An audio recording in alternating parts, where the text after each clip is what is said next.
Olá, pessoal, que bom estarmos juntos para mais uma classe da sua pós-graduação em História, Arqueologia e Interpretação Bíblica. E hoje nós começaremos a estudar o livro de Salmos, que é a composição dos cânticos do povo de Israel do passado. Muita coisa já vimos aqui sobre os Salmos, sobre, por exemplo, a estrutura dos Salmos, o paralelismo, a forma como ele está escrito. Agora, nós vamos estudar um pouco mais a fundo o texto dos Salmos. E para isso, eu gostaria que você já olhasse essa porção da Bíblia com o seguinte sentimento. Imagine se você tivesse a oportunidade de receber na sala da sua casa ou do seu apartamento a figura do rei Davi. Imagine que Davi peça licença para entrar, possa sentar na sua sala falando português claro com você, e você pergunta: Rei Davi, tem tanta coisa que eu quero lhe perguntar. Você que viveu no tempo da Bíblia, você pode me responder? E ele fala: posso, mas antes, deixe-me falar dos meus sentimentos. Muitas vezes eu me sinto acuado, eu me sinto preso pela culpa dos meus pecados, e Davi começa a desabafar com você. E desabafa de tal maneira que você até esquece as coisas que tinha para perguntar para ele. E você começa, ao mesmo tempo que ouve o desabafo de Davi, começa a enxergar também nele alguém semelhante a você mesmo. E se pergunta: é esse que derrotou o gigante Golias? Foi esse que o Espírito Santo inspirou para escrever o Salmo 23, que tantas vezes aquece o meu coração? Como ele é frágil, como ele é parecido comigo. E nesse instante, você não apenas se detém na semelhança entre seus sentimentos e o de Davi, mas também se alegra em saber que, se alguém, como ele, conseguiu ser um herói de Deus de acordo com a Bíblia, ou um homem segundo o coração de Deus, então você também pode. Se ele, apesar de tantos problemas, conseguiu vencer e ter esperança no amanhã, eu também posso. Mas talvez você diga: Rodrigo, esse diálogo imaginário é uma utopia. Não tem como Davi ressuscitar hoje, sentar num sofá na sala da minha casa e conversar comigo? Por um lado, pode ser, por outro, não. Toda vez que você está lendo um salmo da Bíblia, você está permitindo que o salmista entre em sua casa e desabafe com você tudo o que ele está sentindo. Muitos salmos são exatamente o abrir da alma a Deus de maneira clara, franca, desnuda, sem rodeios, sem eufemismos. Na verdade, até é curioso notar que não somente o livro dos Salmos, mas todos os livros de sabedoria, eles escrevem sobre a vida a partir da ótica humana. Você não encontra nos livros de sabedoria a famosa expressão "assim diz o Senhor". Na verdade, a vida não é olhada desde a perspectiva do céu, de cima para baixo, mas desde a perspectiva humana, de baixo para cima. Ali, o autor humano, inspirado por Deus, coloca toda a sua humanidade na mesa. E ele permite que nós o vejamos como ele mesmo é, alguém frágil à nossa semelhança. Mas, como eu disse, alguém que, apesar disso, foi vitorioso. Então nós também podemos. Mas falando em termos gerais, o que eu posso dizer mais a respeito dos Salmos? Muitos associam o livro de Salmos ao rei Davi, que seria o grande salmista. De fato, menos da metade, 73 dos 150 salmos, é atribuída a ele. 12 salmos são atribuídos a Asaf. Os filhos de Coré são associados a 11 salmos. 2 salmos são atribuídos a Salomão, um a Moisés, um a Etã, um a Hermã e o resto são salmos anônimos. Asaf foi o chefe do coral que tocava símbolos diante do Senhor e da Arca da Aliança. Já os filhos de Coré, mencionados aqui, são descendentes do levita que se rebelou no deserto e foi tragado pela terra, de acordo com Números 16, versículos 1 a 34 e 26, versos 10 e 11. Também, de acordo com 2 Crônicas 20, 19, alguns dos filhos de Coré ficaram fiéis a Deus. Essa parte de Coré, ela me chama a atenção pelo seguinte: nós vemos que Coré foi um líder rebelde que sofreu o castigo divino. Mas você vê que, embora os filhos de alguém perverso possam herdar inclinações de seu pai, isto não significa que eles sejam obrigados a seguir naquela inclinação. Inclinação não é determinismo. Portanto, se você vem de uma família que não é necessariamente aquele modelo que você teria para mostrar de santidade, equidade, justiça e inteligência social, mesmo assim, você sabe que, ainda que herde algumas tendências ruins dos seus ancestrais, você pode, pelo poder que vem de Deus, tomar um outro rumo. Basta decidir. Como eu falei, na Bíblia tem 150 salmos. Na coleção que foi encontrada entre os manuscritos do Mar Morto, alguns salmos a mais.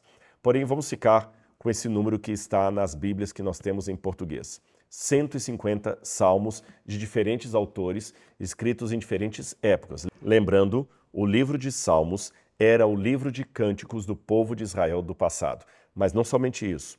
Nos Salmos você tem também peças jurídicas, você tem profecia, você tem poesia, você tem doutrina, tem muita coisa. Agora, como esses 150 hinos que perfazem o livro de Salmos estão divididos? Há várias propostas. Aquela que mais me chama a atenção seria a que divide os Salmos em 5 livros. E como sabemos quais são esses 5 livros e onde eles começam, onde eles terminam? Onde começam, onde terminam? Simples. Você tem pelo menos 4 vezes na Bíblia a expressão de doxologia, que é uma expressão de fechamento, que diz: Bendito seja o Senhor Deus de Israel, de eternidade a eternidade. Se você olhar, essa expressão aparece no Salmo 41, verso 13, ela aparece no Salmo 72, versos 18 a 20, ela aparece no Salmo 89, verso 52, e ela aparece no Salmo 106, verso 48. Então, alguns exegetas propõem que esta frase, essa doxologia de fechamento, bendito seja o Senhor Deus de Israel de eternidade a eternidade, seria justamente o intertítulo que separaria uma parte do livro dos Salmos da outra. Ou seja, o livro completo teria 5 subdivisões, ou 5 volumes, cada um demarcado por essa frase de doxologia que eu acabei de falar com vocês. Sendo assim, vamos colocar na tela qual seria a divisão por inteiro do livro dos Salmos. Você tem o primeiro livro, ou o primeiro tomo do livro dos Salmos, que iria do Salmo 1 até o Salmo 41. E aí você tem no Salmo 41, verso 13, a doxologia de fechamento. Bendito seja o Senhor, Deus de Israel, de eternidade a eternidade. Amém e amém. O segundo livro do livro dos Salmos, ou o segundo volume, iria do Salmo 42 ao Salmo 72, que novamente tem a doxologia de fechamento.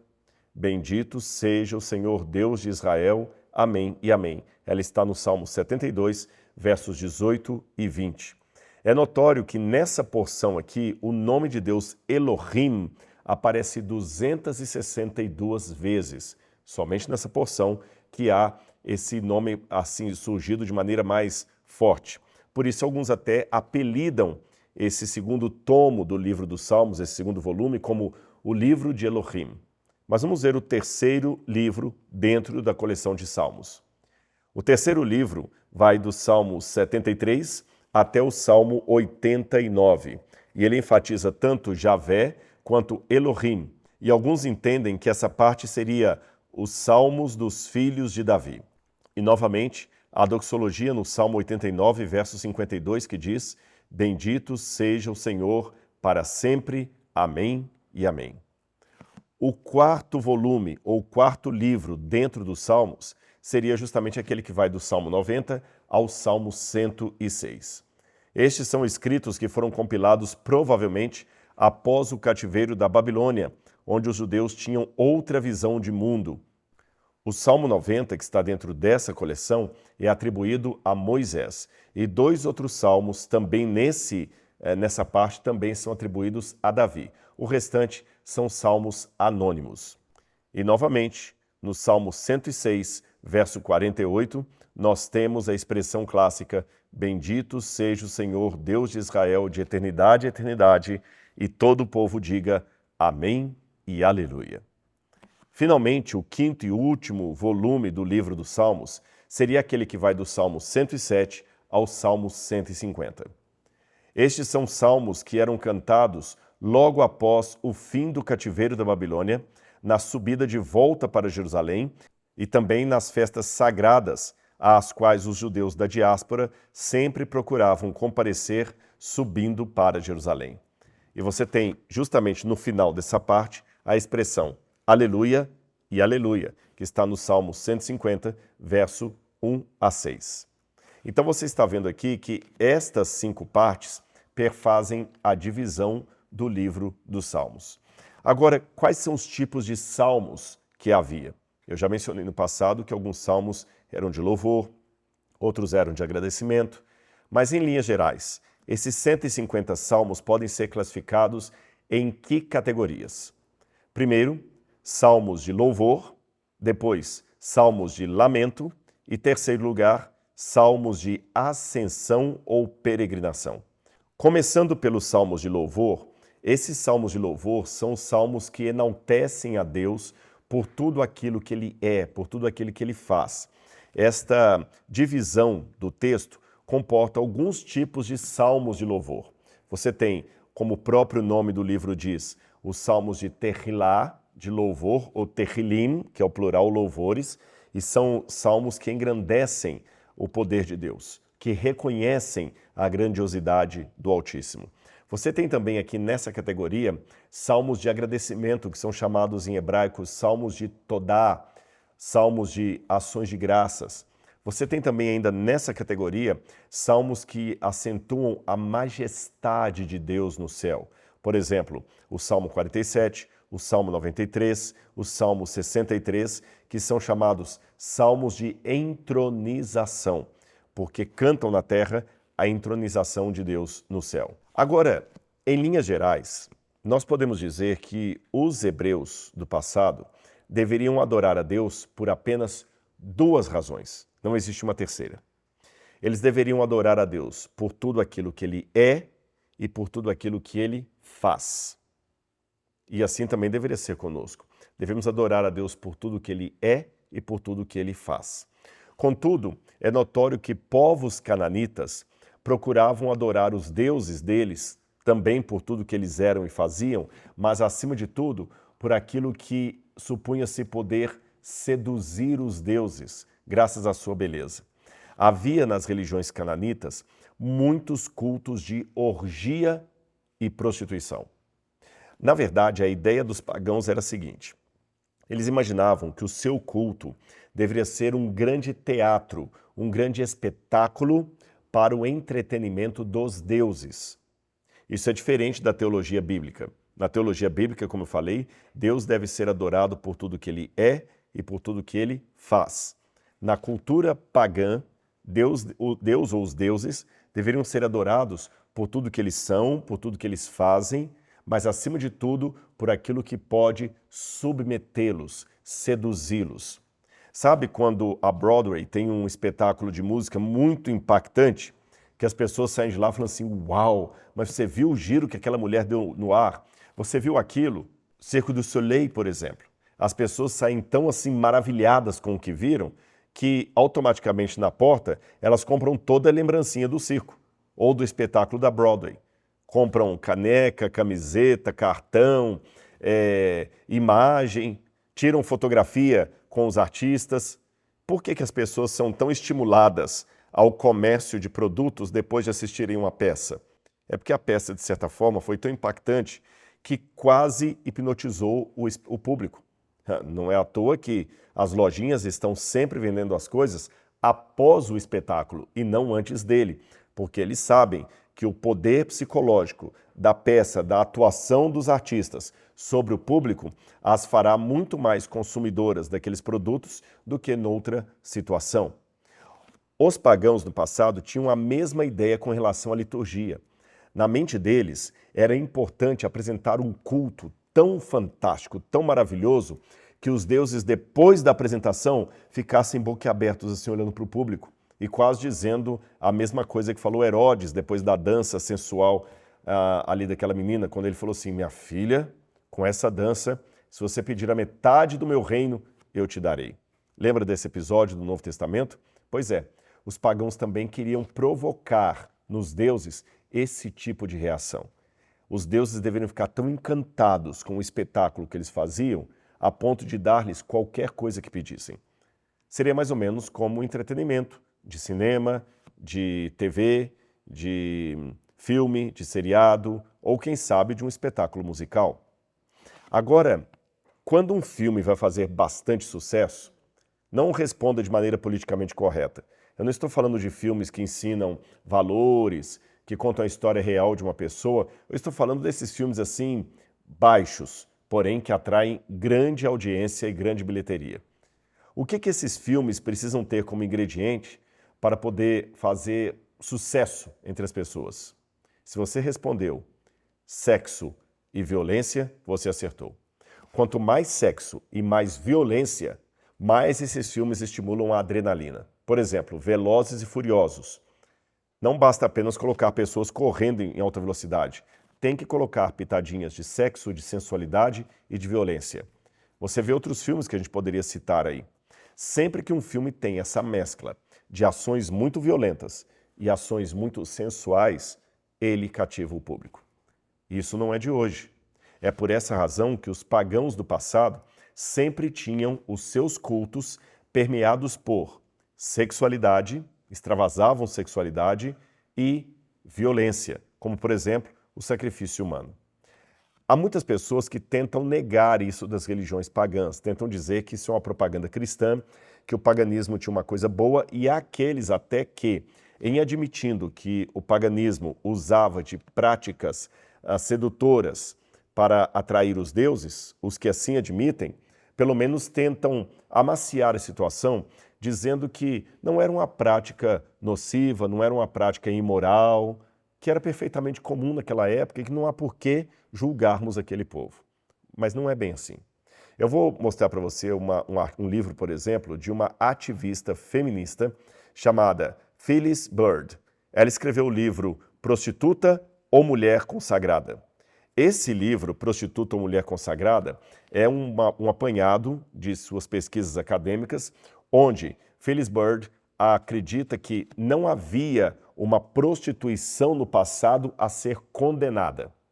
Mas olha que interessante, apesar de ser uma feminista que quer até valorizar a prostituição e valorizar outras coisas que o cristianismo conservador condena, Bird acredita sim piamente que havia um ofício de prostitutas religiosas no passado. Isso foi interessante porque há muitos autores que negam que exista prostituição religiosa no passado. Eu já vi muitos autores negando isso. E há aqueles que querem ressignificar o sentido da palavra prostituta, sacerdotisa, para dizer que não significa prostituta. Porém, Bird, que era uma ativista feminista, escreveu vários livros, ela admite, ela acredita que havia claramente uma prostituição sagrada e que, além disso, a Kedeshá, que é o nome dessa mulher consagrada, a Kedeshá bíblica era uma prostituta sagrada. Nesse mesmo livro, Phyllis Bird escreve: voltando a Kedeshá em Gênesis 38, 21 a 22, concluo que o seu uso nessa passagem pressupõe a existência de uma classe de mulheres dedicadas ao culto-serviço, cujas funções e duração do serviço permanecem desconhecidas, mas cujo estatuto de mulheres solteiras, fora do sistema familiar, as colocaram na mesma categoria geral das prostitutas e as tornou vulneráveis à exploração sexual, seja em benefício do culto ou por meio da sobrevivência. Um outro livro que eu gostaria de indicar para sua leitura seria Prostituição Sagrada no Antigo Mundo Grego, de Maurice Silver. Bem mais conservador do que o livro de Bird, ele junta vários elementos, várias evidências em textos antigos, livros, para mostrar que havia sim um culto no passado que se valia de ações de prostituição para agradar aos deuses, para fazer com que os deuses ficassem apaixonados por aquela liturgia.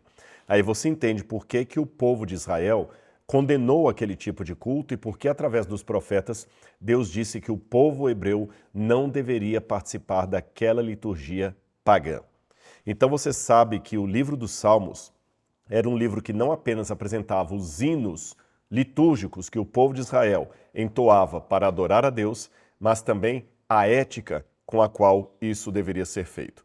No meio do povo de Israel não poderia haver prostitutas culticas, sacerdotisas que fossem prostitutas, não poderia haver sacrifício humano. Na próxima aula vamos continuar estudando um pouco mais sobre isso e você vai aprender o pano de fundo, o background, que permitiu a produção do livro dos Salmos. Um grande abraço e até lá!